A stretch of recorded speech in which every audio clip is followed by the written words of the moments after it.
Eşkıyalar çarşıya girdi. Herkesi kılıçtan geçirdi. Bir anda geldiler. Pazarı talan ettiler. Yaşlı genç demediler. Nasıl oldu anlayamadık. Hamit baban. Baban da oradaydı. Gördüm yere düştü. Ben zor kaçtım. Koş Hamit koş. Koş yetiş. Baba!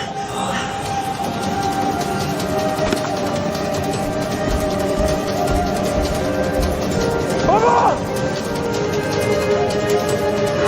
Baba! Baba! Baba! Baba kalk. Baba!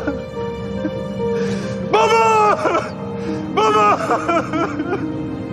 Baba!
Selamünaleyküm. Aleykümselam.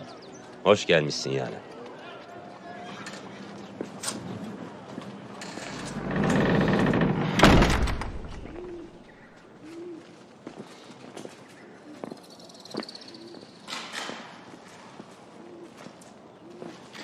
Adım Hamit. Uzun yoldan gelirim. Bizim oralarda şeyhinizin namı yankılanmaktadır. Kendisinden ilim almaya geldim. Hoş gelmişsin dergaha. Buyur. Biraz dinlen. Akşam sohbetinde de şeyhimizle görüşürsün. Eyvallah.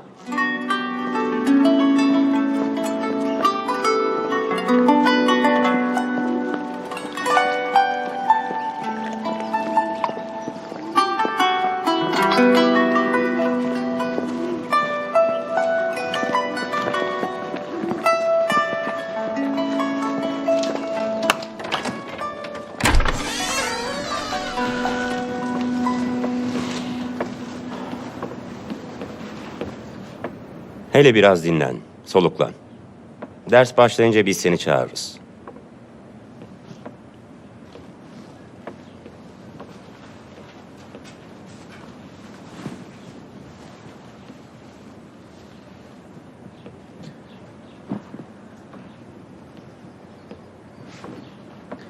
Sana bir parça ekmekle çorba getirdim. Yoldan gelmişsin, açsındır. Afiyetler ola.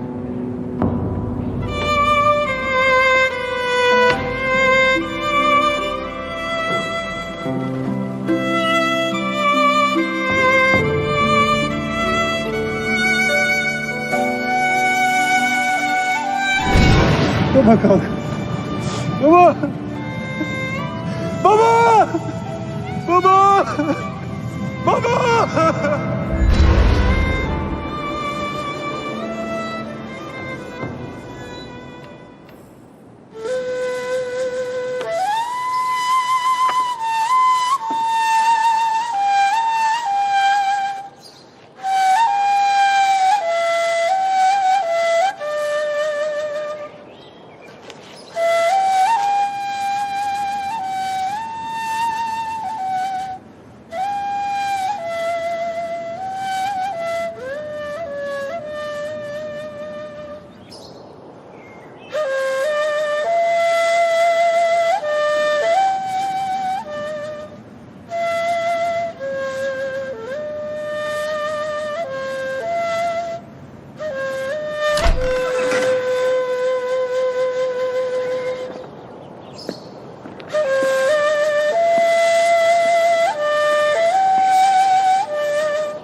Yarenim. Gel. Ders başlıyor. Eyvallah.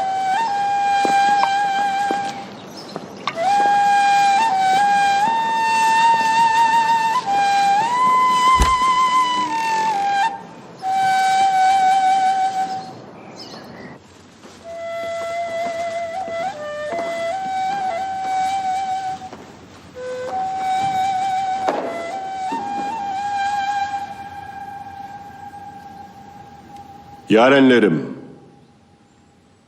aşka giden yolda en büyük engel nefsinizdir. Önce kendinizi bilip nefsinizi yenmelisiniz. Aşk hem en büyük dert hem de o derdin dermanıdır. Aşk ki yanmakla ölçülür, yok olmakla doğrulanır. Zor sevdadır bu. Lakin yanmadan olmaz. Yanmadan olmaz.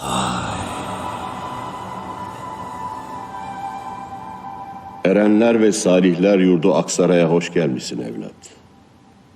Kimsin? Kimlerdensin? Efendim ismim Hamit. Kayseri'den gelirim. Sizin namınız ve sözleriniz bizim oralarda herkesin dilindedir. Sizden nasip almak için geldim. Ne gelir elinden? Siz nasıl buyurursanız öyle hizmet ederim efendim. Bize ekmek yapar mısın? Sefalar getirmişsin Hamid'im. Eğer gönlün bizi istemişse kalbimiz seninledir. Bundan böyle dergahımıza hizmet et. Derslere katıl. Emek ver. Ekmeğimizi sen pişir. Pişir ki ateşin sırrına varan ekmek gibi sen de kendi sırrına var. Eyvallah şeyim. Dervişoğul, Buyurun efendim. Hamid'i ders bitince ocakçı başına götür.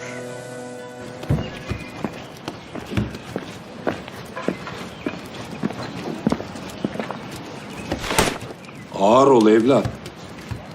Un nimettir. Topraktan gelir. Binlerce çileyle yetişir, olgunlaşır. Taşlar altında ezilir, acıyla yoğrulur. Bir de sen ezme şu garibi. Ağır geldi ustam. Af buyur. Taşıyabileceğin kadarı yüklen evlat. Pişirebileceğin kadar hamuru sür fırına. Var git şimdi bize odun getir. Keseceğin her odunda fırında yanan ateşi düşün. Hadi.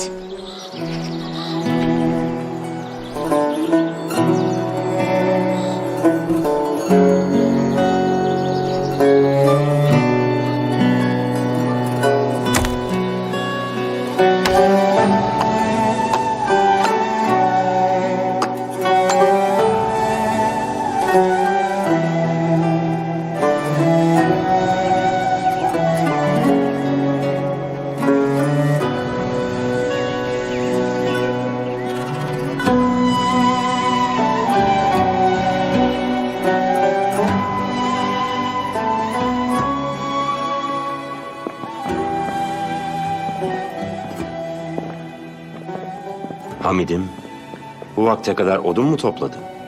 Dergahta seni aradık, merak ettik. Ateş sönmesin Mehmet'im. Bize ekmek lazım. Kolay gelsin Hamid'im, sağ olasın. Eyvallah.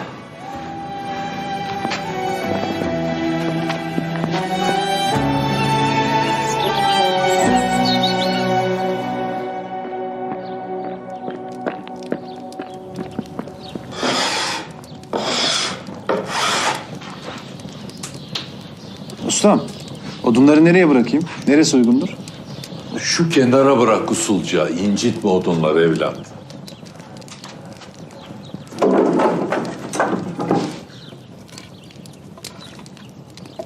Ustam, un nimettir atılmaz, tamam. Peki odunlar? Odunlar niye atılmaz usta? Bu dünyada yaratılan her şeyin bir ruhu vardır evlat. Cansız diyerek sakın incitme onları. Hadi bakalım geç şimdi şöyle. Dök onu tekneye. Hamur yap bize. Hadi.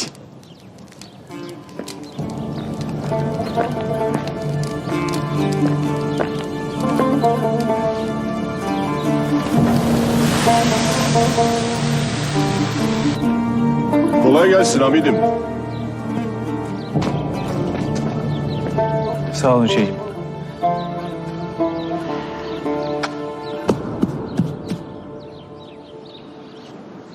Bu ne hal böyle? Ocağa un taşıdım pirim. Biraz çalıştım. Bilir misin Hamid'im? Buğday bu dünyaya dair ne kadar sır varsa hepsine sahiptir. Önce ezilir un olur, sonra pişer ekmek olur. İşte sen de tıpkı buğday gibi bu dergahta önce yoğrulacaksın, sonra pişeceksin. Tıpkı bizim için pişirdiğin bir somun ekmek gibi.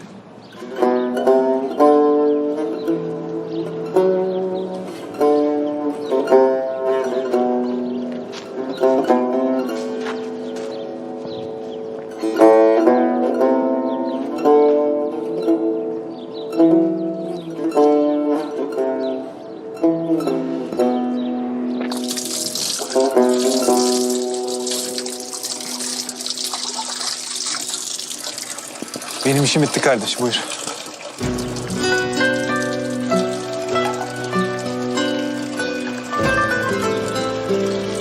Dergahtaki dervişlerden biri sandım.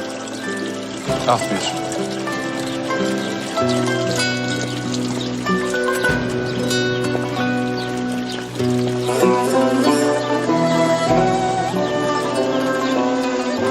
Aşka giden yol, yokluk yolu.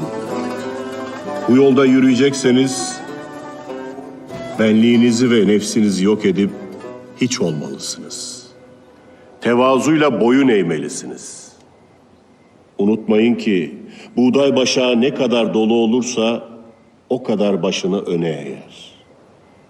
Hepiniz burada ilim aramaktasınız. Bilin ki, aradığınız o ilim, yüreğinizdeki aşktır. Ve o aşk, bu sırlı yolda sizin kılavuzunuzdur. Evlatlarım, yarenlerim, dersimiz bitmiştir. Herkes odalarına çekilebilir.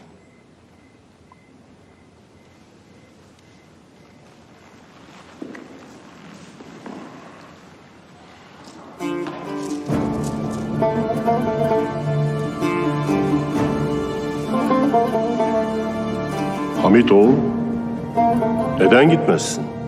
Şeyhim, af buyurun. Bu akşam burada değilsin. Nedir seni bizden çalan?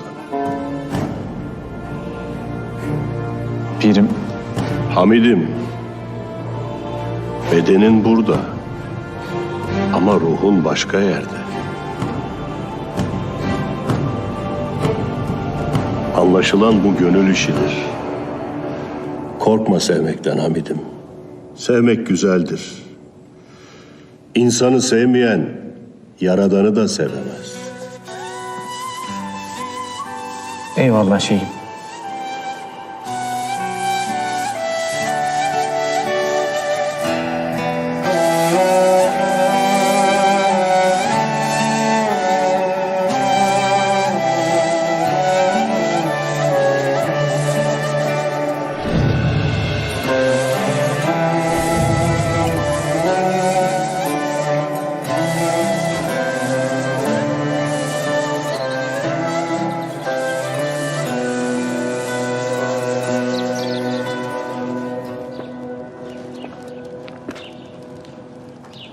İnsanın hamuru da böyledir evlat. Nasıl yoğurursan öyle şekil verirsin. Unutma, bu hamur aynı zamanda senin hamurundur. Allah'a ulaşmanın birçok yolu vardır evlat. Kimi odun taşır Yunus gibi, kimi şiir yazar Mevlana Celaleddin gibi, kimi enel hak der, kimi aşk yoluna benliğini yok eder der. Bizim görevimiz ekmek yapmaktır. Aç doyurmaktır evlat. Benim babam da ekmekçiydi biliyor musun usta? Ekmeğin kokusu, ateşin sesiyle büyüdüm ben. Oo, doğru yere gelmişsin desene. Lakin ne hamur yoğurdum, ne ekmek yaptım da usta. Babam hep şöyle derdi. Evlat, ekmeği pişirmeden önce buğdayın, unun ve ateşin sırrını öğrenmelisin. Doğru söylemiş. Pişirmeden önce pişmen gerek. Evlat, sen ekmek pişirerek aşkı bulacaksın. Pişirdiğin ekmeklerle sadece karınları değil, gönülleri de doyuracaksın. Hadi bakayım. Hadi.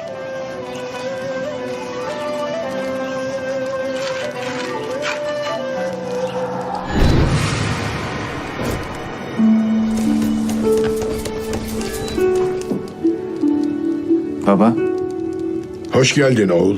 hoş bulduk baba. Bu vakitte ne yaparsın? Ekmek yaparım oğul. Bilirim baba. Bilirim ama gecenin bu vaktine kadar çalışırsın. Neden uyumazsın? Ekmek bizim hizmetimizdir oğul. Ekmek yalnız karın doyurmaz. Ekmek kalpleri de doyurur.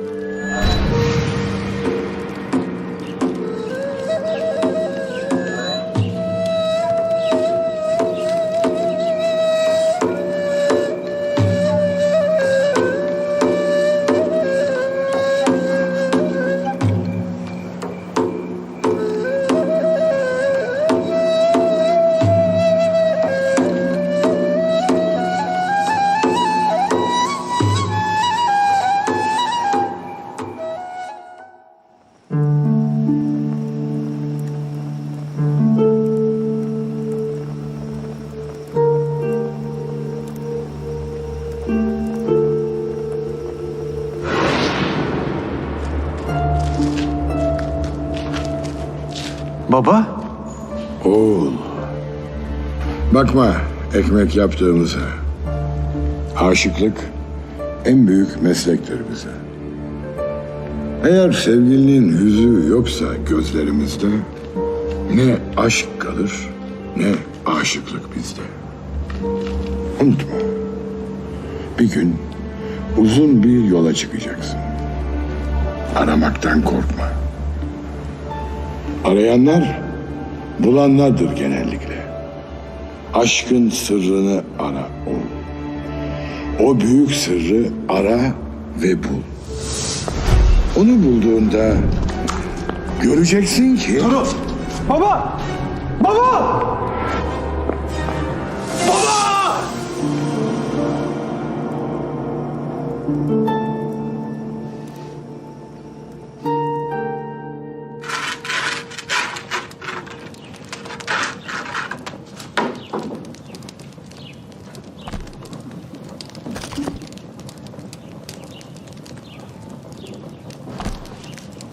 Ne gülüyorsunuz dervişler?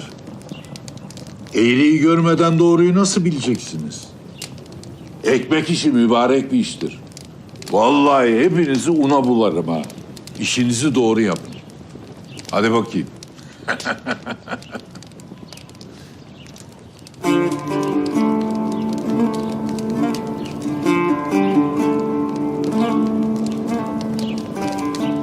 Buyur. Seni dinlerim. Diyelim. Aşk yolunda yürümek babamın öğüdüdür. Bir süredir dergâhta odun taşır ekmek yaparım. Lakin ilim yolunda gelişemedim. Bir de...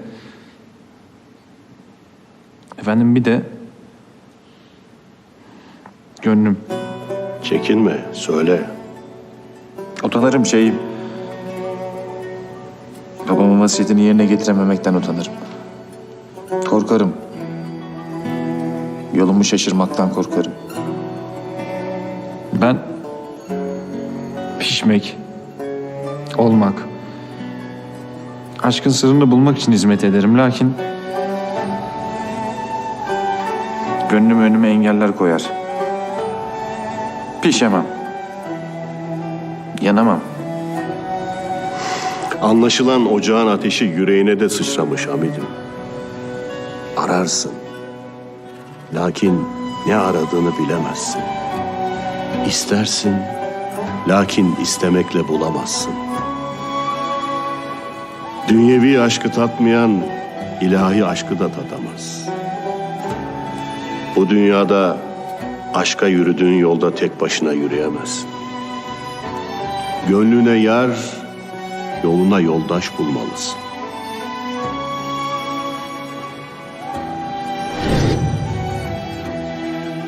Sana bu yolda uygun bir yoldaş bilirim. Kızım Necmiye'yi sana bu yolda yarenlik için uygun bulurum. Lakin bilmeni istediğim bir şey var. Bu senin için gerçek bir imtihandır. Kızım Necmiye hem sağır hem de dilsizdir. Bu izdivaç ikiniz için de uygundur. Şeyhim, Aradığın sırrı bulma yolunda attığın her adım senin için bir imtihandır o. İtirazı olanın imtihanı da olmaz.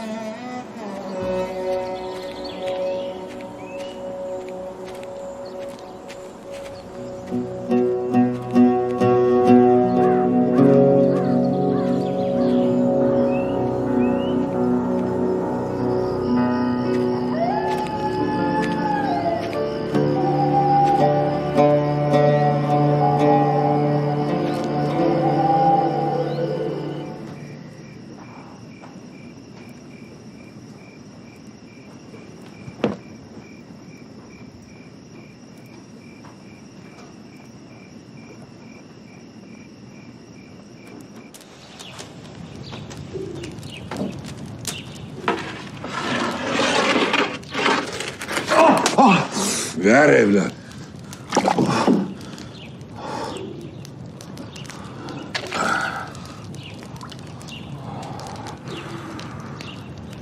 Ateş aşığın dostudur evlat, düşmanı değil. Mesele ateşte yanmak değil. Mesele bir gönülde yer almaktır. Ekmeği ateşte pişirmek kolay. Mesele onu gönülde pişirmektir. Ama üzülme. Bileceksin. Ateşin yakmadığını bir gün göreceksin. karmaşık duygular içindeyim usta. Bildiğim yoldan ilerlemek isterim. Lakin engeller önümü kapatır. Gönlümden geçenle yapmam gereken beni yer bitirir. İlahi aşkı ararken dünyevi aşka yenik düştüm. Şimdi ona da kavuşamam. Durur düşünürüm. Neden buradayım diye.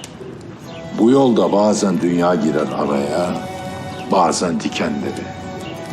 Aşık olmaksa muradın, dikenlerin acısı sana gül kokusu gibi gelir. Sabretmek dervişin ekmeğidir. Ekmekler seni bekliyor. Hadi.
Sağ ol oğul. Hamid. Bak, aşk güzeli sevmek değil, sevdiğini güzel görmektir. Bir gün sen de aşık olup yuva kuracaksın. Ama şunu sakın unutma. Dünyevi aşkı bulmayan, ilahi aşkı bulamaz. Sen olsun. Sen olsun. Çeşme başında gördüm. Hayalini bir an aklımdan çıkaramadım. Olsun sen. Olsun. Evet. Bu nasıl olur? Nasıl olur? Söyle bana. Nasıl olur? Sen konuşuyorsun. Dilsiz değilsin. Beni duyuyorsun. Sağır değilsin. Değilsin. Nasıl olur bu? Nasıl olur?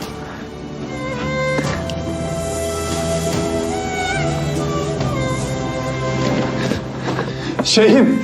Şeyhim!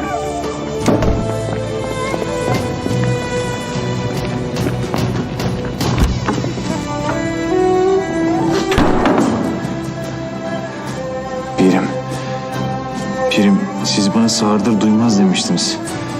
Dilsizdir konuşmaz demiştiniz. Lakin Doğrudur Hamid'im. Doğrudur. Hiç kötü söz duymamıştır. Sağırdır. Hiçbir kötü söz söylememiştir. Dilsizdir. Bu evlilik senin için bir başlangıçtır artık. Dünyevi aşk, ilahi aşka ulaşmanın bir yoludur. Unutma, insanı sevmeyen hakkı sevemez. Hakkı sevmeyense aşkın sırrına eremez. O halde sen de bir imtihanla başladığın bu evliliği eşine duyacağın sevgi ve saygıyla sürdür. Kızım senin eşindir artık. Sevgiyle kur yuvanı ve ömrün boyunca saygıyla yaşa. şeyhim.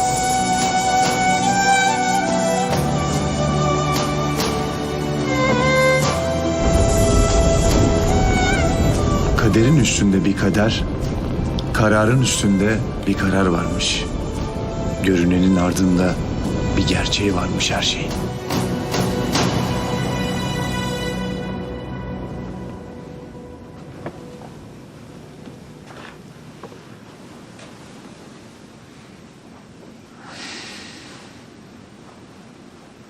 Bilir misin?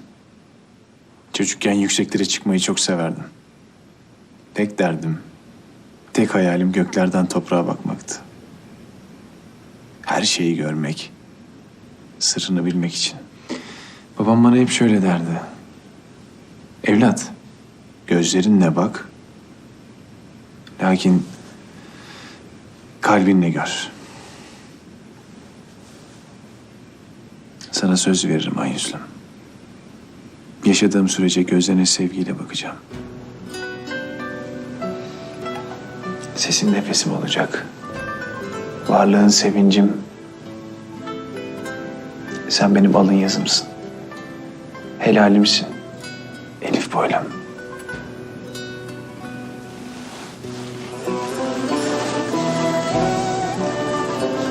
Bilirim Hamit.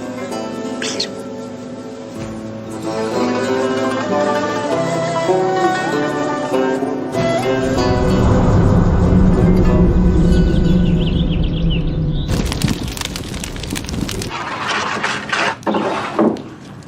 Görüyorsun ya bak nasıl da düzeliyor her şey.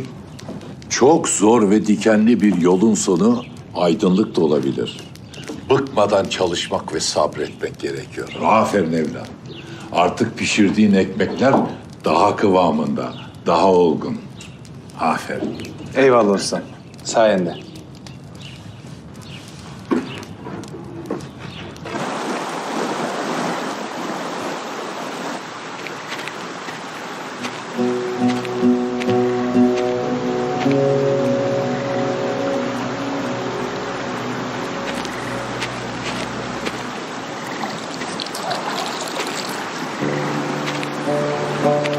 Sen sessizliği bilir misin? Bilir misin suskunluğun altında gizli sözler vardır? Sen kimsin yabancı? Sen kim olduğunu bilir misin ki kim olduğumu sorarsın? Kendini bilmeyen başkasını ne bilir? Sen kimsin? Uzun vakittir kendimi arar dururum. Hocam Mahmud Mazdekani'ye bağlandım. Ona hizmet ederim. Peki maksadın nedir? Aşkın sırrını bulmak. Eğer bilirsen bana o yolu göster. Yok bilmezsen var git yoluna. Ah Hamit ah. Bu öyle bir sırdır ki gören bilmez, bilen söyleyemez. Maksadın aşkı bulmaksa yüreğini takip et. Babanın çizdiği yolu takip et ve aşkı ara. Sen benim adımı nereden bilirsin? Babamı, vasiyetini nereden bilirsin yabancı? Bu aşkın sırrıdır Hamit. Var git Şam'a. Arama vaktin gelmedi mi?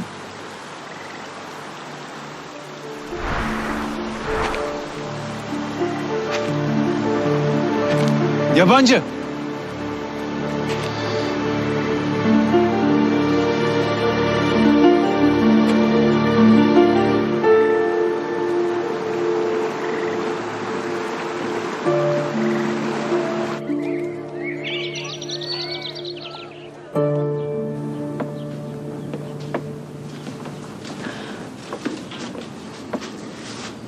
Sana söyleyeceğim var. Sen söyle. Ay yüzlüm. Uzun vakittir babamın sözleri kulağımda çınlar. Rüyalarımda bile hep onu görürüm. Bugün dere kenarında gördüğüm derviş bana babamın ve sözlerini hatırlattı. Seni ilk gördüğüm günden beri kalbim senin. Aldığım her nefeste sen varsın. Ama eğer bu sırrı bulamazsam içimde her zaman bir yara olacak. Hamid'im, sen benim kalbimin sahibisin. Eğer bu sır içten içe yakacaksa seni, var git yoluna. Ben beklerim seni. Ama şunu bilmeni isterim. Gittiğin günden dönene kadar her gün yolunu gözleyeceğim. Eğer aşk ve sevda fedakarlıksa, ben bu fedakarlığa hazır ve razıyım.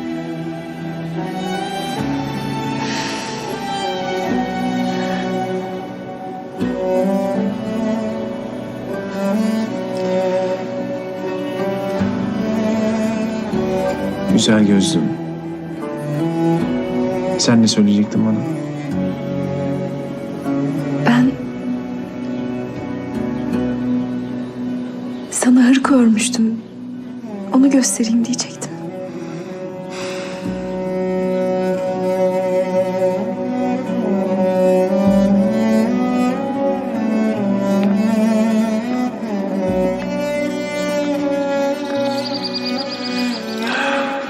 Gitsem gidemem. Kalsam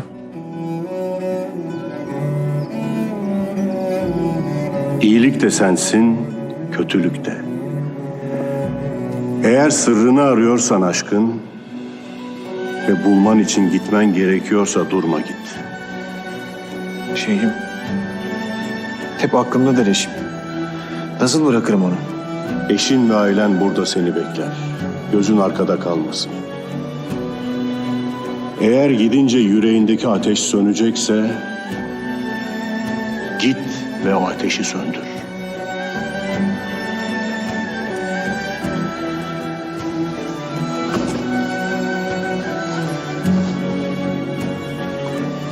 Hadi su gibi git, gönülden gönüle ak. Al bu yüzüğü. Hak yolunda yoldaşın olsun. Eğer başın dara düşerse bak ve bizi al.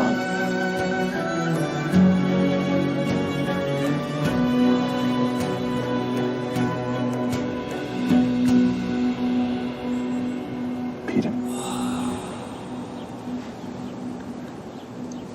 Neneciğim, sormak isterim. Nedir bu sır? Nasıl bulunur? Ah benim güzel kızım, bu sırrı bilemem ki. Ben elindeki bezin nakışla güzelleştiğini bilirim. Ne olursa olsun sabretmeyi bilirim. Sır nedir, nasıl bulunur bilmem. Ama o sırra anca sabırla erileceğini bilirim.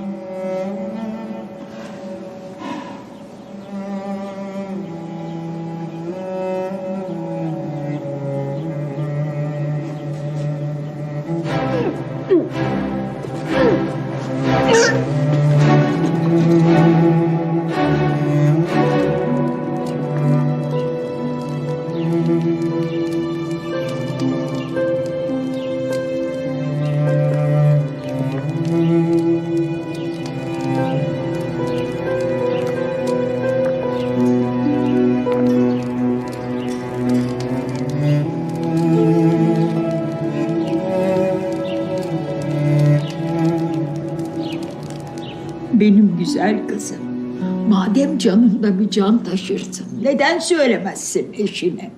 Sırası mı şimdi gitmenin? Seni böyle yalnız koymak doğru mu? Neneciğim, ben akan bir suyun karşısında nasıl dururum? Nasıl Hamid'e gitme derim? Ben beklerim onu. Bebeğimle beklerim. Hoş gelmişsin Fatma Ana. Sefalar getirmişsin. Sağ olasın oğul, hoş gördük. Bana müsaade, gidip ateşin başına geç. Dervişler yemek bekler, akşama az kaldı.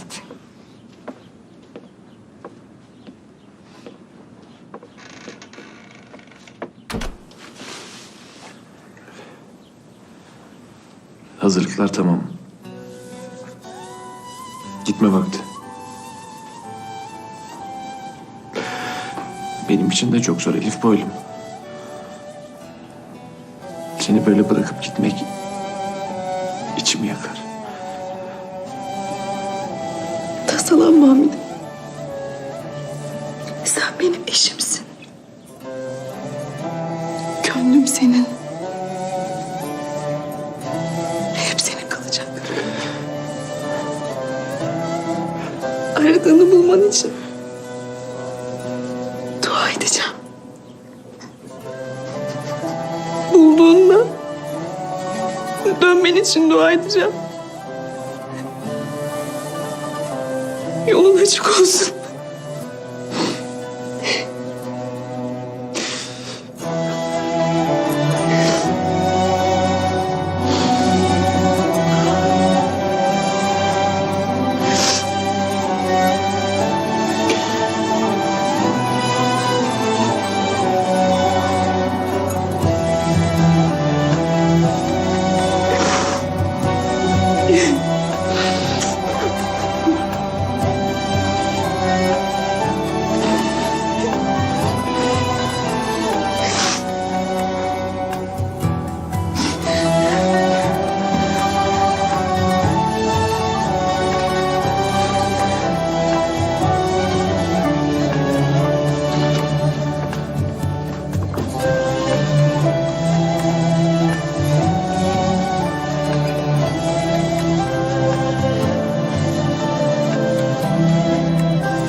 en yolsuz menzillerin aşka talip yolcusu. Aşk ayrılık mevsiminde gökyüzünden hüzün düşerken sevda tutan şehri sessizce terk etmekmiş. Aşk mevsimsiz sevip zamansız mekansız gitmekmiş.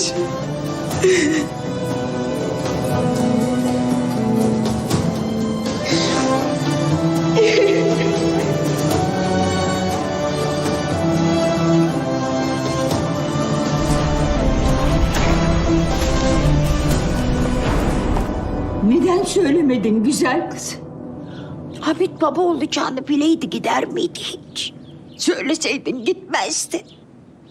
Ben de bu yüzden söyleyemedim nene. Nasıl kal deseydim. Gözlerine baktığımda yandığını gördüğüm o ilahi aşkı arasın istedim. Gitmeseydi hep pişmanlık duyacaktı. O gitti diye benim zaten içim yanıyor. Ama bir yanım da mutlu. Hamit aradığına kavuşacak. O halde sabret güzel kızım. Kimseye belli etmeden sabret. Derviş gönüllüler böyledir. Mesele aşk olunca kendilerini bile tanımazlar.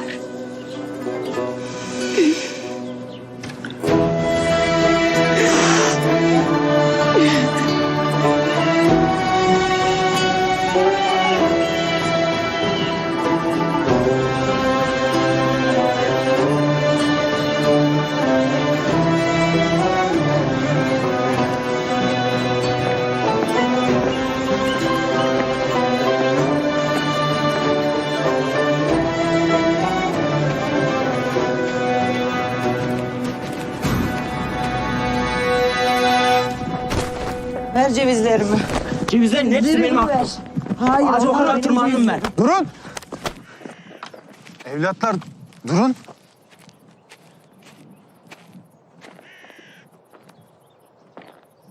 Neyi paylaşamazsınız? Şu sepetin içindeki tüm cevizleri ben topladım. Ağaca ben çıktım.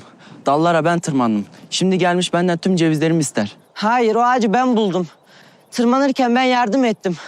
Toplanan cevizleri ben taşıdım. O cevizler benim hakkımdır.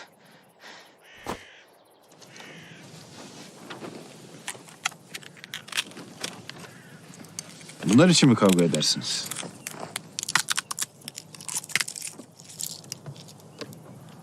Bu cevizlerin içi boş. Uğruna kavga ettiğiniz cevizlerin içi bomboş. Kavgayı bırakın evlatlar. Cevizlere değil, dostluğunuza sahip çıkın. Şimdi alın bakalım bu ekmeği. Bölüşerek yiyin ama. Bu ekmekle dostunuzu paylaşın. Hadi bakalım.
Selamlar. Aleykümselam.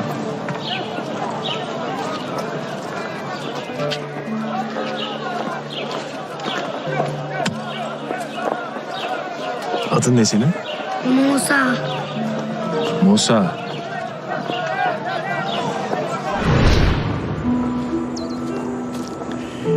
Al kardeşim. Al kardeşim. Sağ olasın Musa baba. Ekmeklerinde karnımız doyar. Sağ olasın. Afiyet olsun kardeşim. Afiyet olsun. Ver bakalım.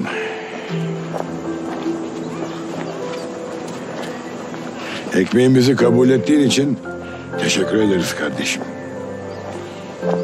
Sen dağıtmaya devam et. Gel bakalım Hamit. Oğlum, en güzel şey paylaşmaktır. Bazen bir parça ekmek sultan sofralarından daha değerlidir. Hele sevgiyle paylaşılan bir parça ekmek binlerce çeşit yemek demektir. Anladın mı? Afiyet olsun. Musa. Ben Şadi Rumi Hazretleri'nin dergahını ararım. Bilir misin sen orayı?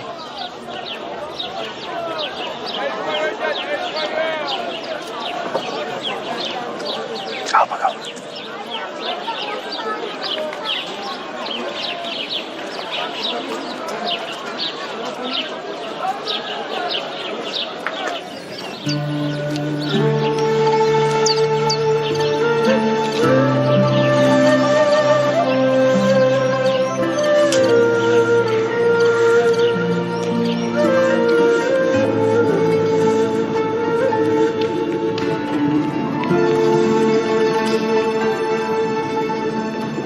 Selamünaleyküm.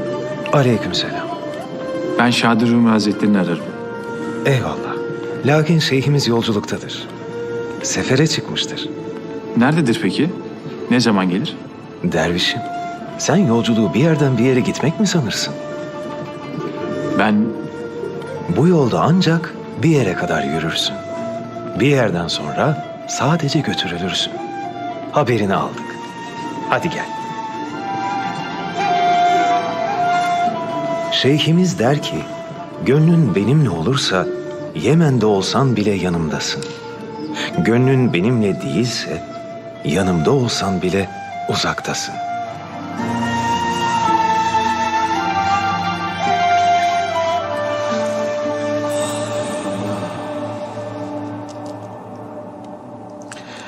Otursana Dervişoğlu.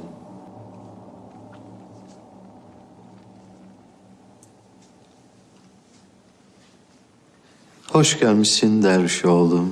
Sefalar getirmişsin. hoş bulduk şeyhim. Hasret kimi yürekleri yakar. Lime lime eder. Üzer. İşte o vakit ayrılık dokunur. Aşk ise derviş gönüllerde akar. İlmik ilmik dokunur. Ne diyor Hazreti Mevlana? Sadece susayan suyu bulmaz ki suda susayanı bulur.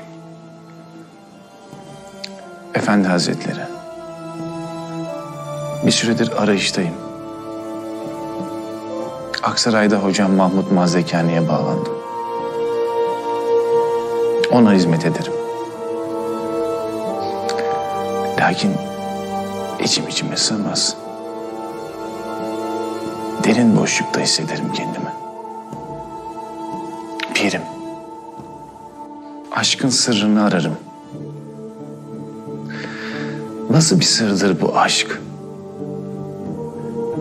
Nerede bulunur bu aşk? Aşk yolunun sonuna varanlar için bütün yüreğini koydu derler. Ya ruhunla bedenini bir tutacaksın hiç yeltenmeyeceksin. Hiç. Aşkta çok renk yoktur oğul. Ya siyah ya beyazı seçeceksin derler. Unutma. Bulanlar arayanlardır. Yol yorgunusun. Git dinlen biraz.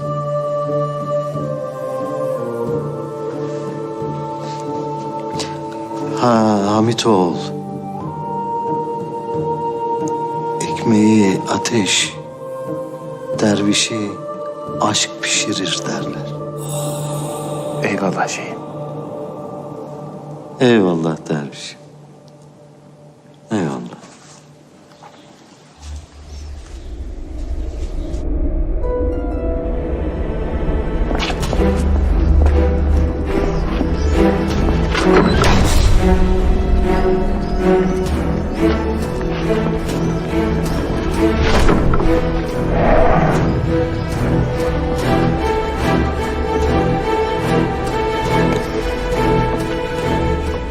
Kimsin sen? Kimsin sen? Sen bizim kim olduğumuzu bilirsin.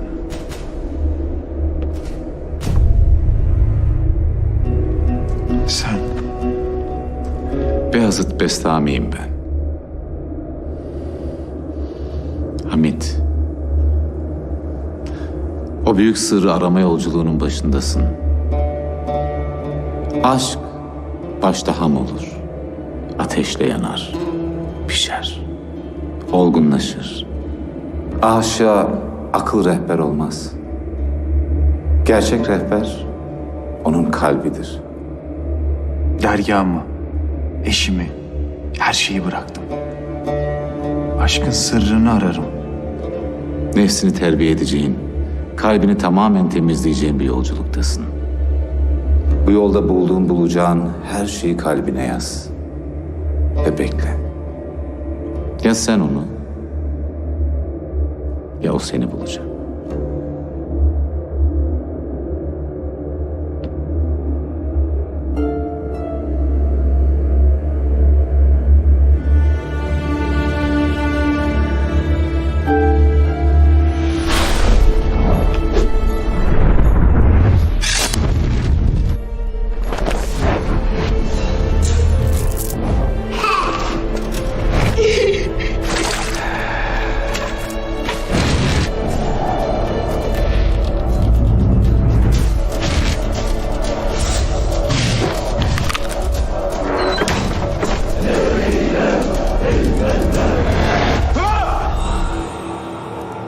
Attığın her adımda kalbini biraz daha aç.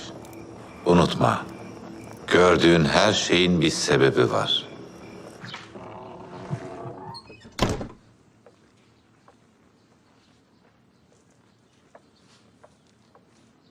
Şeyim.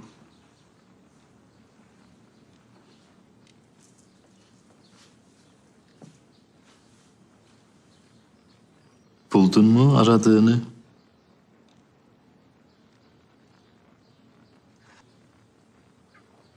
Her kim neyi arar ise onu bulur. Aradığını bulacaksın, tasalanma. Yoluna ve yolculuğuna devam et. Kalbinin sesini dinlemeyi unutma. Bulduğunda tanıyacaksın. Varlığın o sırda yok olacak ve sen yeni bir sen olacaksın. Ey Hamit, unutma. Topraktan geldik, gene toprağa gideceğiz. Bu yüzdendir işte insanın aleme, alemin insana benzemesi. Bir bak, önce kendine sonra şu sonsuz aleme. Kemiklerin kayalara benziyor, saçların bitkilere, damarlarındaki kan nehirlere benziyor. Gözlerin yıldızlara, kalbin güneştir. Bedeninin her bir zerresi onun etrafında döner. Ruhun ise bu alemin ta kendisidir. Şeyhim. Yani insan küçülmüş alem, alem açılmış insan mıdır?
Yalnızlık aşıkların imtihanıdır.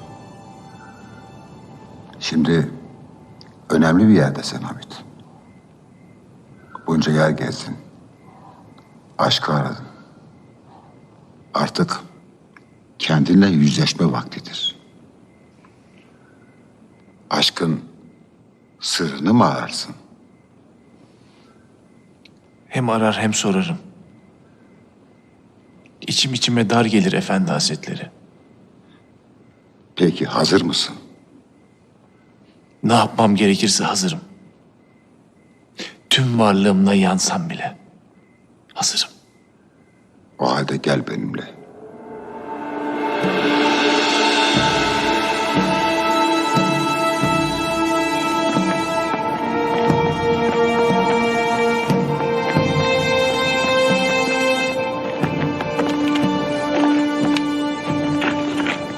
Yanmaya hazır mısın? Şimdi bedeninden ruhunu çıkarma vaktidir.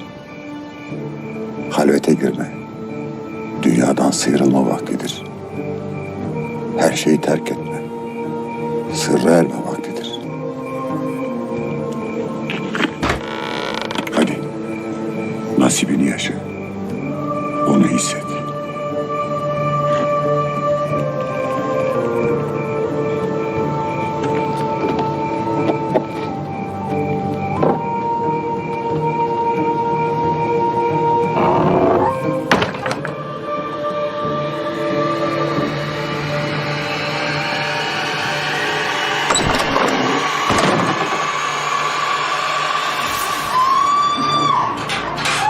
Ha gayret!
düşünecek, hasretle beklerken kalbimize gelecek. Mevlam dert verme, gönlümden çıkma, yüzüm yüzüne yolundan ayırma.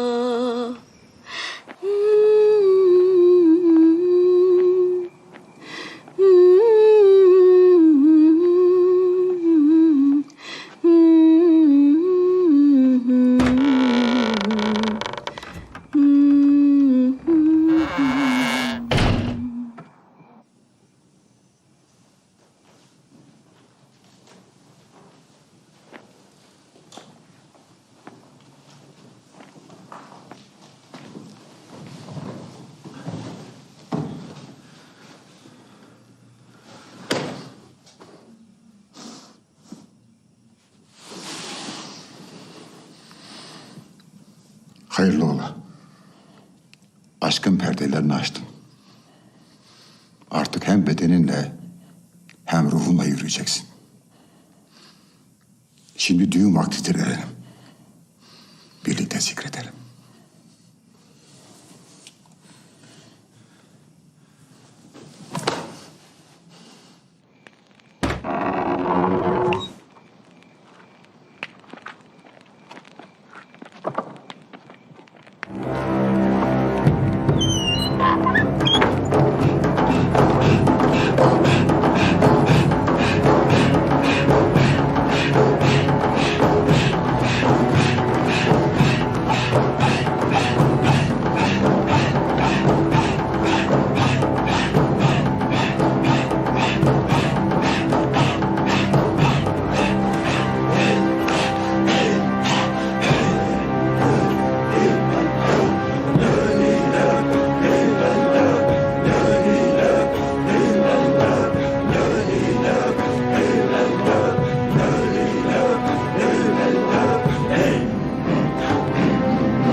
Bazen uzun zamandır beklediğin bir anda oluverir. Bazen bir ömür beklersin. Ararsın, lakin bulamazsın. Sen derviş gönüllü bir ersin. Yüreğinin ateşi dergaha girdiğin ilk andan beri hepimizi ısıttı. Sana doğru adım attıkça bir akarsuyun nasıl bir okyanusa dönüştüğünü gördüm. Bizden alacağını aldın. Var git Anadolu'ya. Aşk çırağlarını uyandır. Yakma sırası sende.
için dua edeceğim. Yolun açık olsun. Heymen acıyla dolar da nefes alamazsan gel. Huzur bulacağın kıyılarım senindir. Umutların solar kurur da su bulamazsan beraber sulayalım. Gözyaşlarım senindir. Kanadın kırılır da maviye uçamazsan ne güne duruyor al. Kanatlarım senindir. Çaresiz çilelere bir umut bulamazsan kendime ettiğim dualarım senindir.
Hoş gelmişsin.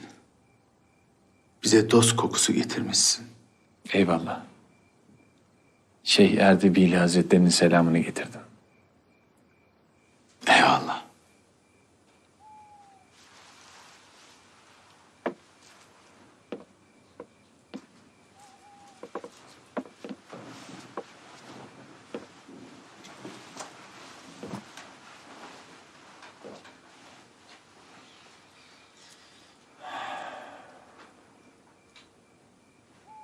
Kendimi aşk yoluna adadım. Uğradığım tüm duraklarda herkese onu sordum.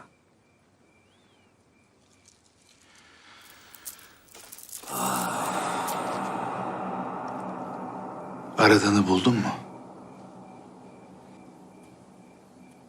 Bu sır ne büyük bir ateşmiş. Dipsiz bir kuyu. Sonsuz bir çağlayanmış. Hem çok büyük bir dertmiş. Hem de bu derdin dermanıymış. Eyvallah. Misafirliğin bize şeref verir. Hocamızın kokusuyla kokun mesheder kalbimizi. Hasret ateşiyle kavrulan gönlümüzü getirdiğin ateşle daha da yaktın. Kor ettin.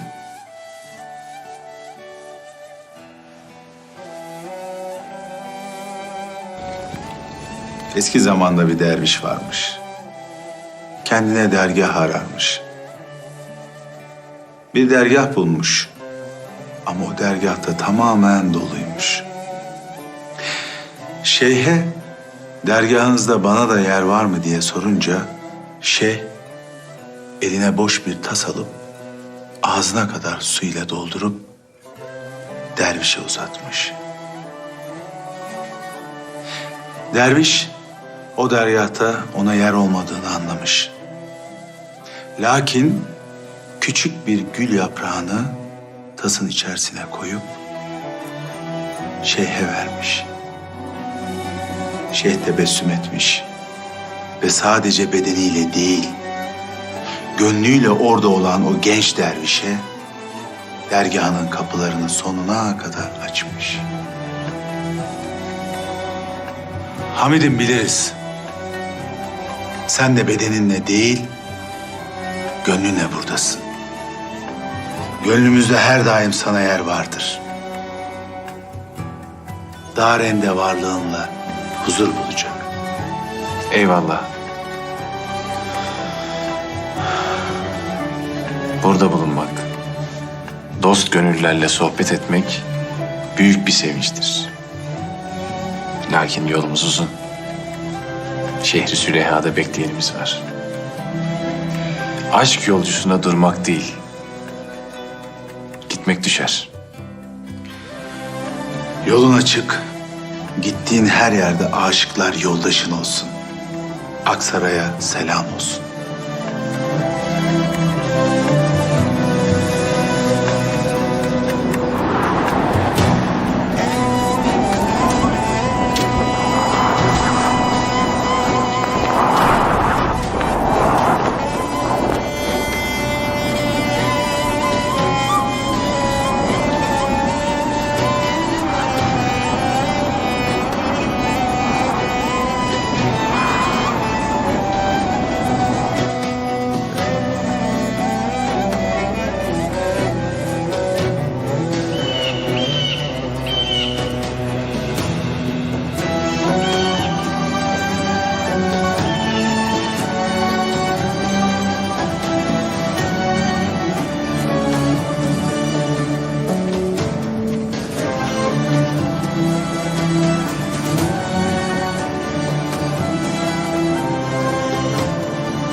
Hamid'im gelmiş. Hamid'im. Hoş gelmişsin Hamid'im.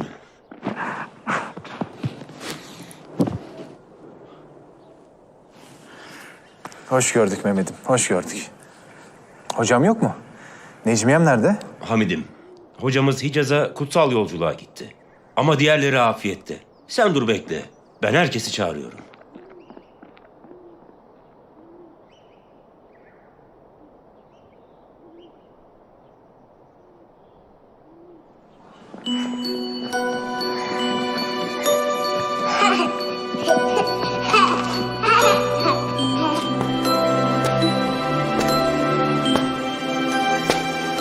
Yusuf, neredesin?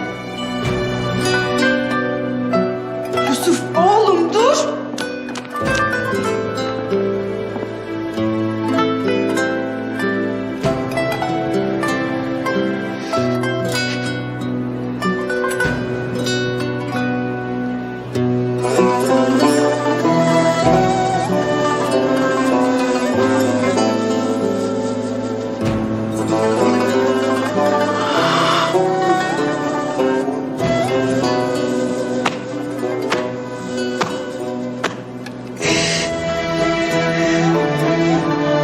Buradayım anne.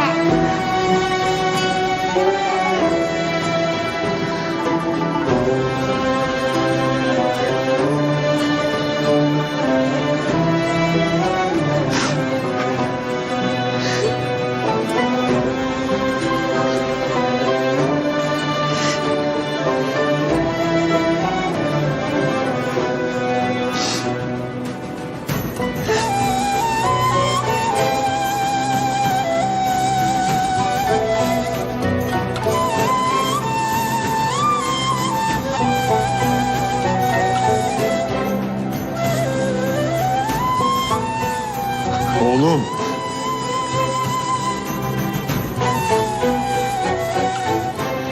Sana şükürler olsun Allah'ım. Şükürler olsun ya Rabbim.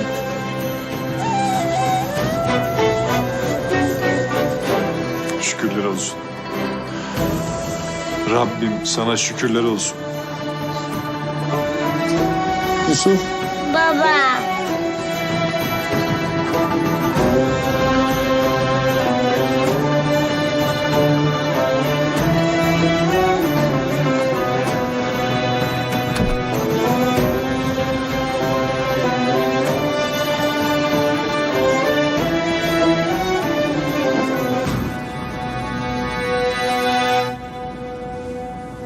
Yusuf uyudu. Gelmene çok sevindi.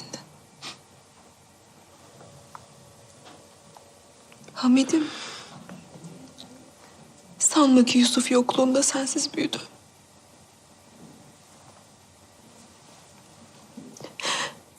Doğduğu andan beri her gün kulağına adını fısıldadım, her gün. Ninnilerde seninle uyuttum. Uzaklardan sana seslendim.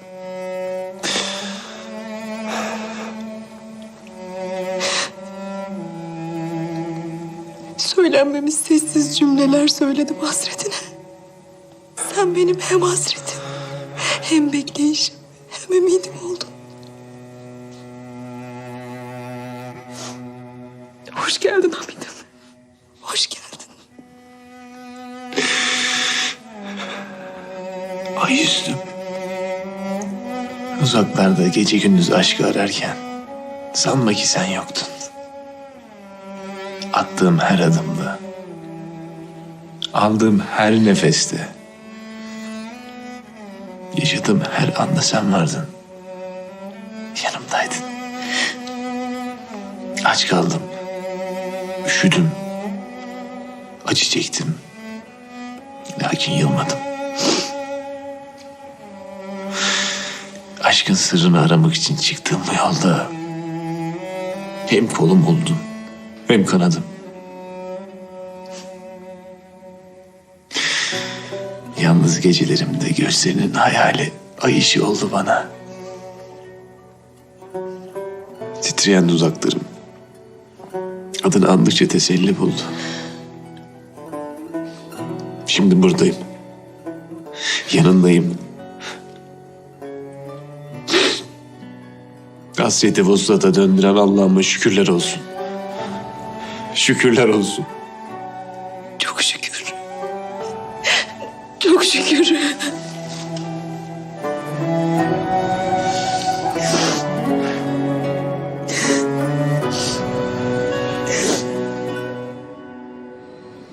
Dağları, çölleri aştım. Kendimi aradım uçsuz bucaksız ovalarda. Bir ses istedim. Bir nefes. Döndüm baktım can evime. Gördüm ki hiç olmuşum. Kalbinizi temiz tutun yarenlerim. Allah'ın ikramı çoktur.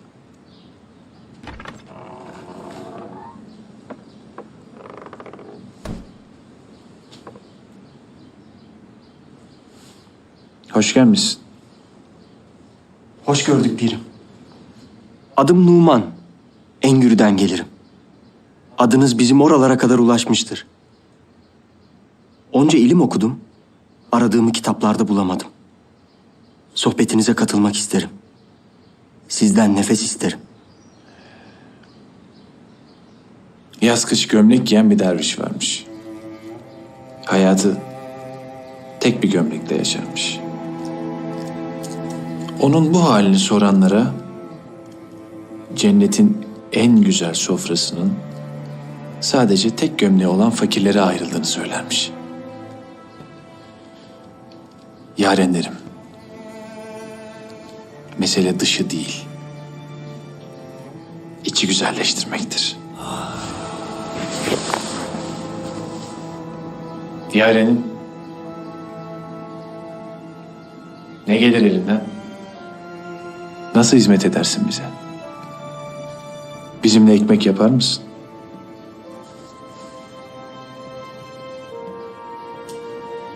Ziyaretin bizleri sevindirdi. Bayram sevinci yaşattı. Bundan böyle adın Bayram olsun. Bizimle una bulan, ekmek dağıt, gönüllere ulaş. Hacı Bayram ol.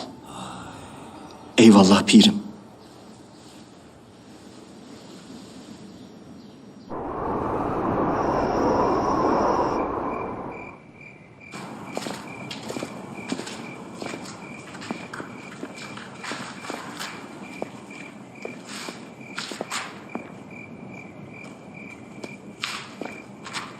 Ne yazarsın Bayram'ım? Derste anlattıklarınızı yazmak isterim. Maksadın nedir? Ömrüm nice alimlerin sözlerini yazmakla geçti. Her söylediklerini bu deftere yazdım. Ve yazdığım her sözde yüreğime dolan soruların cevaplarını aradım. Sırrı bilen, aşina dillerden müjdeler bekledim. Okudun, yazdın bunca zaman. Aradığını buldun mu? Pek çok gece uykusuz geçirdim. Aradım durdum fakat aradığımı kitaplarda bulamadım. Öyleyse kalemi kağıdı terk et Bayram. Aşkı kalem yazmaz ki. Unutma. Beklediğin o haber de sensin, müjde de. Bundan böyle duyduklarını kağıda değil, kalbine nakşet. Pirim, bunca ilim, bunca arayış boşuna mıdır? Tabii ki boşuna değil yarenim. İlimle gidilmeyen her yolun sonu karanlıktır. Şimdiye kadar öğrendiklerin ilim yolunda en büyük yardımcın olacak. İlim aşk yolunda sana rehberlik edecek. Eyvallah pirim.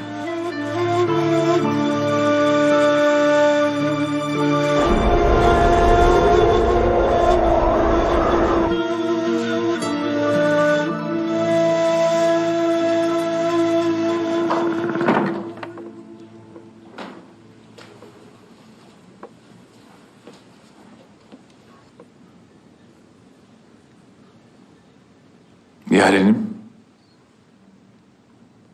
gitme vaktidir. Hadi hazırlan. Eyvallah pirim.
Bayramım.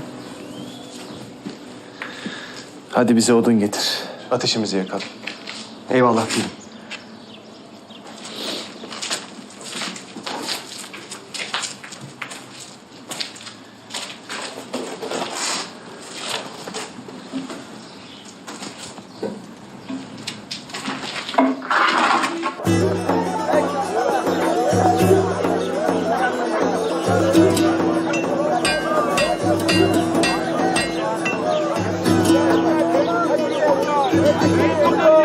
Selamünaleyküm.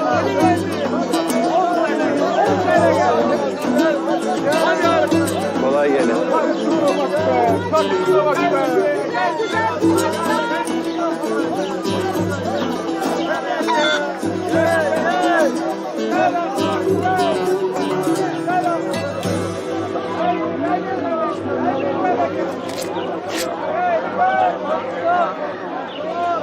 Müminler, somunlar var. Müminler buyurun. Müminler buyurun. Buyurun, buyurun. Müminler, somunlar var. Somunlar, müminler, somunlar var. Aleykümselam.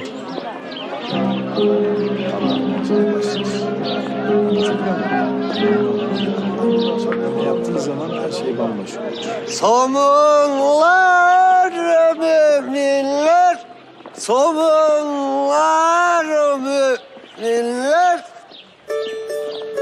Somuncu baba geldi, ekmek alın. Afiyetle yiyin, yahu. Hoş geldin evlat. Somun ister misin? Al. Çekinme al.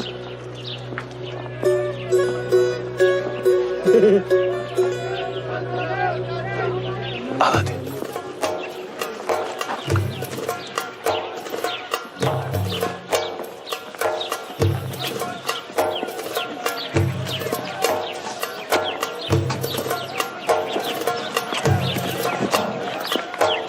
Ne kadar birlik olursanız hayat.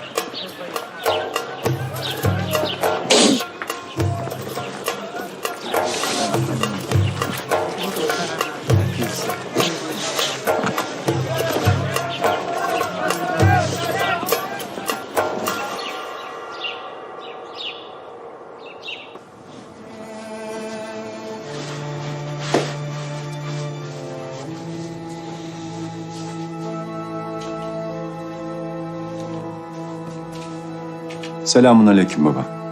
Aleykümselam evlat. Buyur. Ekmekçi baba, şu çömleği fırına versek de yemeği pişirsek. Ne dersin? Evlat. Benim ellerim hamurludur. Gel de sen sür fırına. Hadi.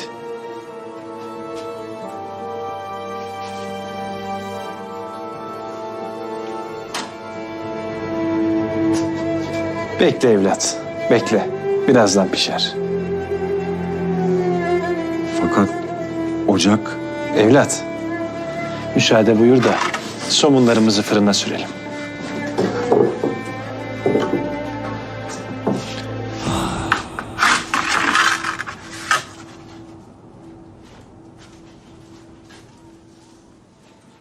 Somuncu baba, sıcak somunun var mı? Sen istersin de olmaz mı? Var. Var.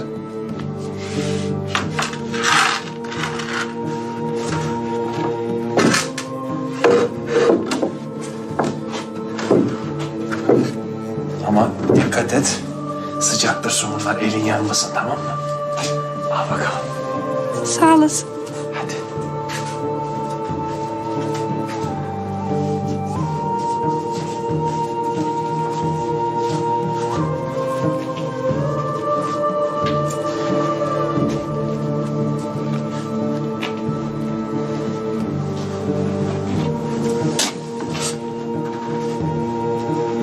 Şeyhim, affet beni. Nasıl olur? Ocağa şimdi baktım, ateş yanmazdı. Efendi Hazretleri, kusurumu bağışlayın. Büyüklüğünüzü bilemedim. Evlat, bizler ekmekçiyiz. Ekmek pişirip gönüllere ulaşırız. Asıl büyüklük bizlerde değil. Asıl büyüklük paylaşmayı bilen gönüllerdedir. Al bakalım, elin yanmasın. Hadi. Bayramım. Misafirlerimize sıcak ekmek verelim. Hadi. Eyvallah pirim.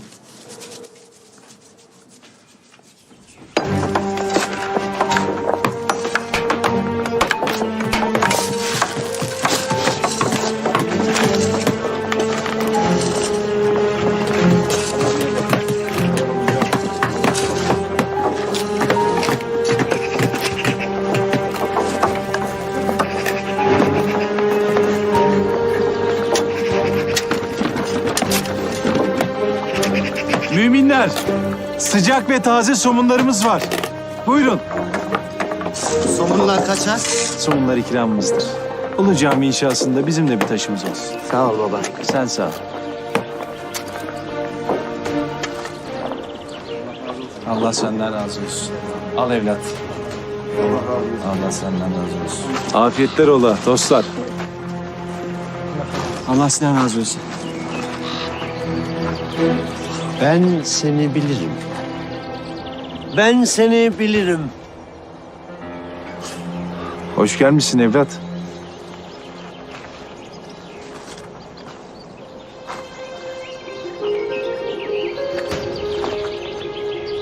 Öyle unun ekmeğin arkasına saklanamazsın. Somun ister misin? Gel. Gel şöyle. Çekinme gel.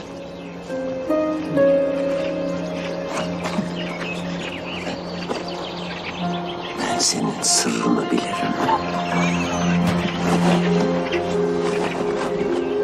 Sus, bir şey deme. Afiyetler ola hadi. Ben susarım. Lakin sır susmaz. Allah senden de razı olsun evlat. Tamam. Tamam yahu. Sır susmaz.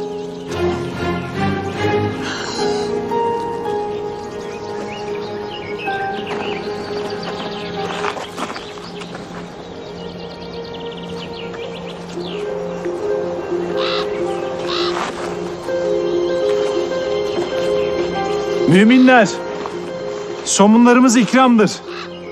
Allah sizden razı olsun.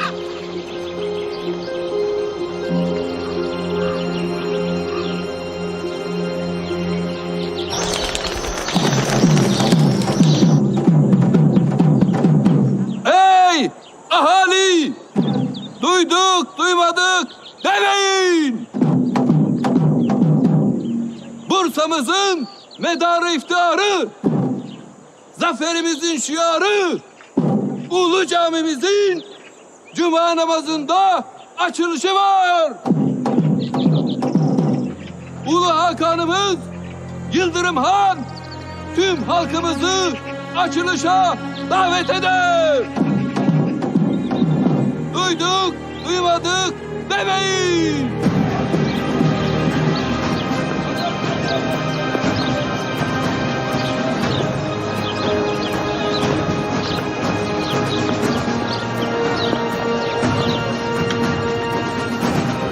Destur, Yıldırım Han Hazretleri.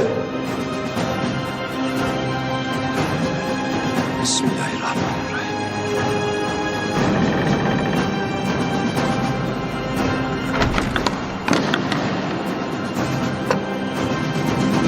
Şükürler olsun. Bugün Ulu şehir Bursa'mızın Ulu Camii'ni açıyoruz. Devletimize, milletimize hayırlı ola. Dualarımız daim ola. Bu gök kubbenin altında dirliğimiz ve birliğimiz için dua edelim. Allah'a niyaz edelim. Af dileyelim. Gözyaşlarımız dualarımızla arşa uzansın, ona sığınalım. Ya Allah, Bismillah.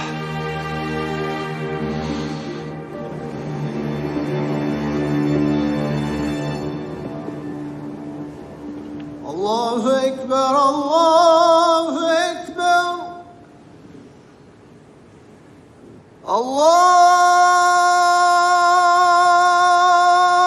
Allahu Ekber,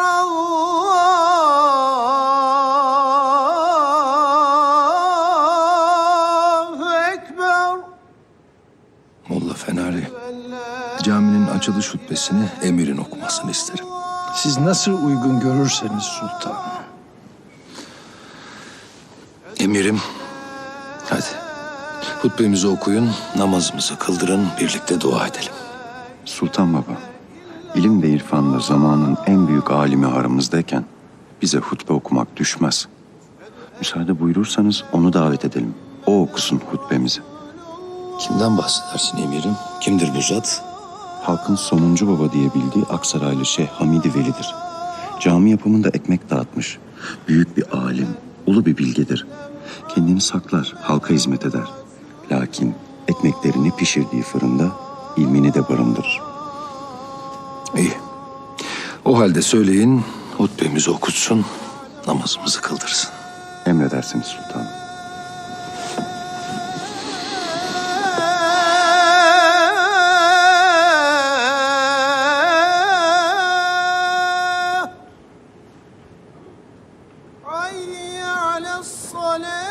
Şeyh Hazretleri,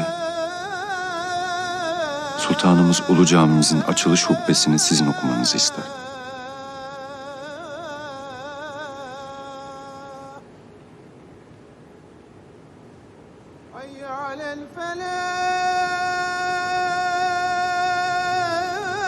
Ah emirim. Sırrımızı açığa çıkardın. Hutbeyi okuruz okumasına. Lakin gidiş beratımızı verdin.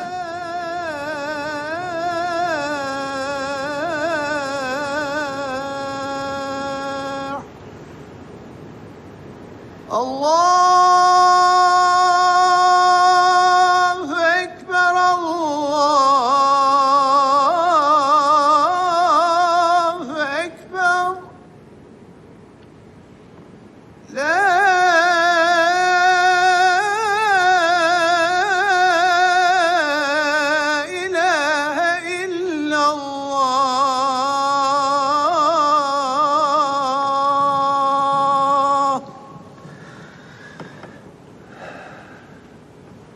Rahman ve Rahim olan Allah'ın adıyla. Alemlerin Rabbi olan Allah'a hamdolsun. Ey bütün kapıları açan Rabbim! Fatiha'nın serinliğiyle büyüt umudumuzu. Ey suskunluğun sahibi!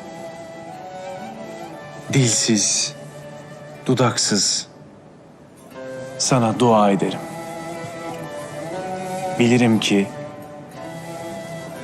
derde derman, yaraya merhem olan sensin. Ey bütün yolların sahibi! Bizi sevdiklerinin yoluna ilet. Ve nimet verdiklerinin. Hamd, alemlerin Rabbi olan Allah'a mahsustur.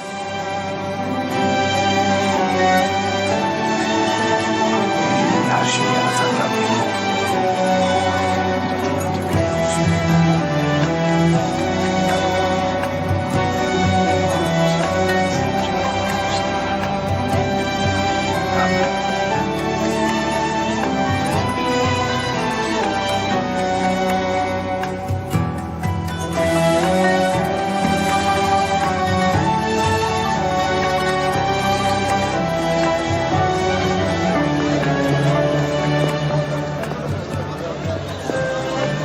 Somuncu babayı gördünüz mü?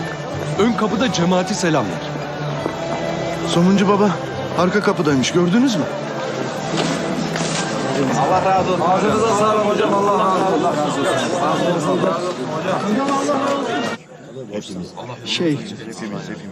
Bu hutbenizde yıllardır çözemediğimiz sırların perdelerini araladınız.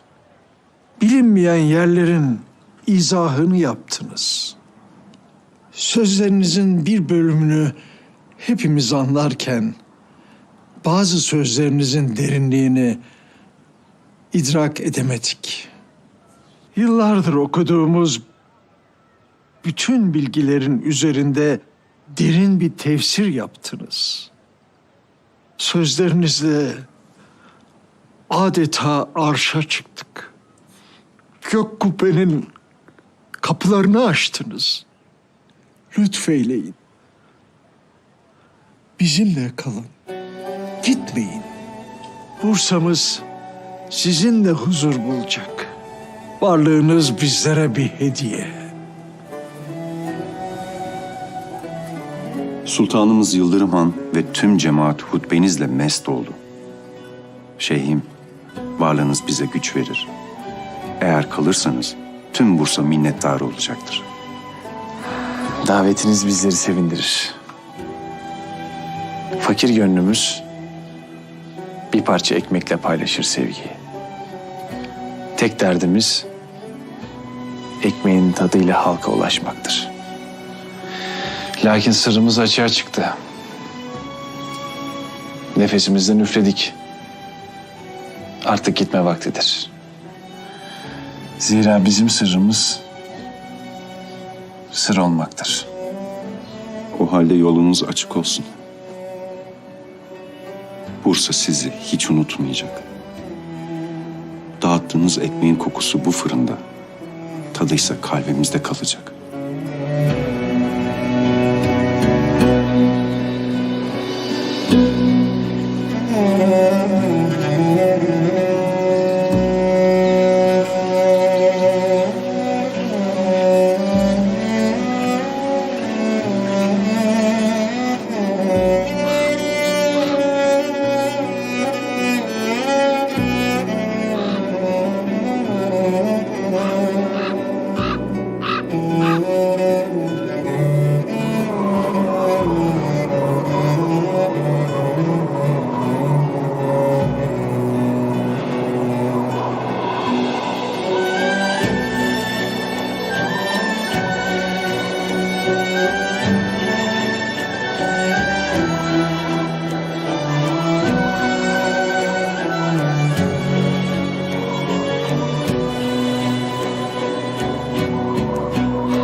Bayramım, sana bir müjdem var. Artık gitme vaktin geldi. Var git Engür'e. Bizden aldıklarını dağıt. İyilik, güzellik, hoşgörü ve sevgi tohumlarını ek. Eyvallah pirim. Bunca zamandır yanınızdayım. Deryanıza gönül verdim. Size bağlandım. Ateşinizle yandım. Ocağınızda piştim. Anladım ki ocakta yanan ateş, benli kırkasını yakan aşk ateşiymiş. Eyvallah.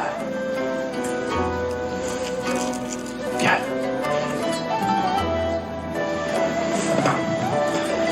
Biliriz ki Bayram, kalbinde yanan ateş, sevgiye susamış gönüllere ulaştıkça daha da büyüyecek. Öyle bir hal alacak ki o ateş, bu diyarlarda senin adında parlayacak.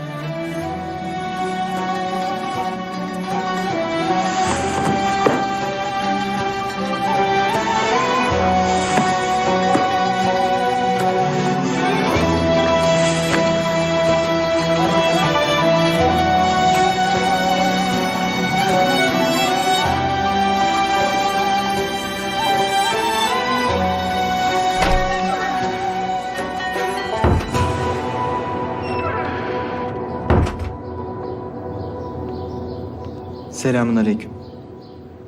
Aleykümselam.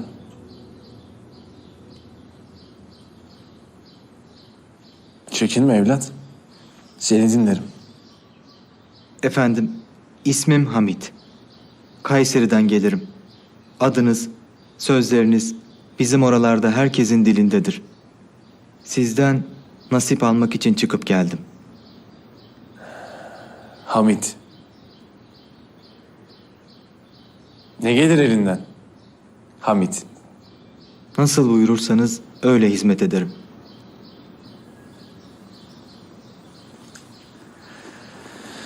Hamit. Bize ekmek yapar mısın?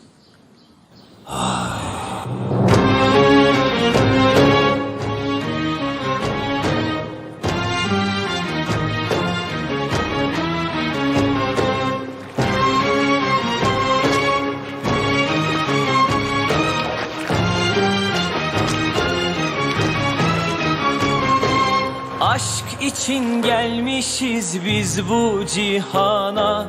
Dostu sevmektir bizim işimiz. Aşk için gelmişiz biz bu cihana. Dostu sevmektir bizim işimiz. Allah der her bir zerremiz. Ayar görenden bize ne? Ayar görenden bize ne? Yer gök seslenir her dem Allah. Benlikten geçenin yaridir Allah. Aşkı bulan neyler ki bu dünyayı? Her dem seslenir o Allah Allah. Yer gök seslenir her dem Allah. Benlikten geçenin yaridir Allah. Aşkı bulan neyler ki bu dünyayı? Her dem seslenir o Allah Allah.